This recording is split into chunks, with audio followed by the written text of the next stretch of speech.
Hi there, bronies out there in YouTube land. It's Hawkflame again, and welcome to part 4 of my pony analysis series. Pony analysis number 4. And now it's time for one of my other favorite ponies, though obviously not my most favorite, the element of honesty herself, Applejack. A down-home farm pony who's almost never without her trademark hat, she is the center of the proudest family in Equestria, the Apple family. With her brother Big Macintosh, her sister Apple Bloom, and good old Granny Smith, she runs one of Ponyville's most prized businesses, Sweet Apple Acres. But she's not just some ordinary farm yokel, she's a cowgirl through and through, one of Ponyville's top athletes, and just a plain, honest, down-to-earth, friendly pony. Personal perspective. AJ is probably one of my favorites, and what I do appreciate about her is what I think a lot of fans seem to miss, and that's her subtlety. And I think from my perspective, that may be why she's not one of the most popular characters. She's not as cocky as in-your-face as Dash, not dramatic like Rarity, not timid like Fluttershy or spastic like Pinky, or not even dorky like Twilight. She's actually sort of in the middle there, and I actually think that's a really nice part of the character. But who is she? Well, for starters, she's the element of honesty, as mentioned above. She's a forthright, hardworking pony of integrity, always putting her friends' needs above her own. Of the main 6, she's the one who really has her act together. For instance, she's possibly the least prone to overreaction. Rather than find frustration with or distance herself from her family, she's among those who best understands the value of family. In episodes like Sister Who's Social, she's a voice of reason against a somewhat more frazzled and frustrated Rarity when it comes to dealing with siblings. She has something of a been there, done that, here's how it's really done attitude, and it's kind of nice to see a character so grounded. And I think it might even be the case that she's the best leader in the group aside from Twilight. I'll get into it more a little further on in the analysis, but it does make sense too. She's basically the head of the Apple family in Ponyville, because Granny Smith is too old, Apple Bloom's too young, and Big Mac is really more of a lead-by-example type. So a lot of the responsibility of being the representative of the Apple family really falls on her shoulders. And that's a key word there, responsibility. She's had to deal with a lot in her life, moving to Manhattan at a young age to live with her aunt and Uncle Orange, helping to take care of her sister and the rest of her family, and along with Big Mac, moving to the forefront of the day-to-day management of the farm now that Granny Smith is too old.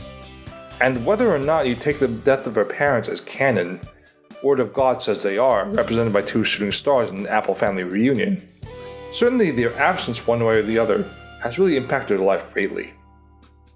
This is one pony who had to go through a lot and probably had to grow up rather quickly due to life circumstances.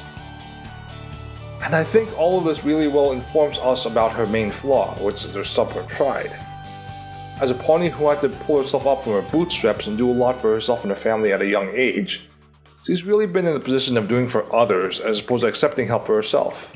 In Applebuck season, she exhausts herself not only by doing her chores, but helping everyone else out too, to the point of wearing herself down to the bone, and even really threatening the safety of others with her baked goods. No, not baked good, baked bad. And in episodes like the last roundup, it's her pride that keeps her from coming home to Ponyville after the big rodeo championship. She felt that the town so depended on her winning that she didn't want to let them down with the truth of her finish. Her pride gets in the way of her being able to face her friends again, really, in that scene. And before I mentioned about her leadership, well, this is also her biggest issue as a leader, and it sort of makes sense given her background. You see, when she does get into or aspire to a formal leadership position, she tends to be more of an active leader.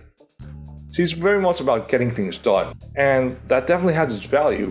I mean, that's fine for when you're on a farm and the various chores that need to be taken care of. But what she's not as good as is managing other ponies, which makes sense given her aforementioned active approach and do-it-herself pride. Both Apple Family Reunion and Picky Apple Pie show that she has a tendency to concentrate on the activity, the doing, rather than the experience. In the former, she's so wrapped up in creating memories by doing stuff that she loses sight of the importance of the bonding experience that once made the reunion so great. In Picky Apple Pie, it's less an issue of overmanaging here and more of her unwillingness to compromise that creates a problem. But then again, I guess it's something that all of the Apple family shares. So it's really more about the family looking good to Picky Pie and applies that using her, again, usual very hands-on, active approach of leadership. And she kind of overlooks the whole bonding experience of the trip itself. It's also her stubborn pride that leads her to do things that make people question whether or not she really should be the element of honesty. And they usually point to her behavior in the last roundup as an example. I frankly disagree, and it's not just because she's routinely shown to be a terrible liar. Rather, I think she represents honesty less in the sense of a literal truth-telling, and more in the sense of honest, like an honest day's work. Really, she represents integrity more than anything, doing things the right way, like is showed in the super speedy Cider Squeezy 6000. Well, usually. Hey, Fluttershy isn't always kind, Picky Pie isn't always cheerful, and Rarity isn't always generous, so there. But on the whole, though, I do see why she's the least popular, even though I respectfully disagree with the notion. She's not as flashy as the other characters, but she makes up for it by being very well grounded. Outside of her one major flaw, she's generally very level-headed and sane, which may not make for some great TV, but I personally enjoy it. Anyway, that wraps up another episode. Hopefully you enjoyed spending a little time getting a little bit of insight on Applejack. And next time I'll see you in another Pony Analysis. Check out some of my other videos and be sure to hit that subscribe button. Thanks for watching.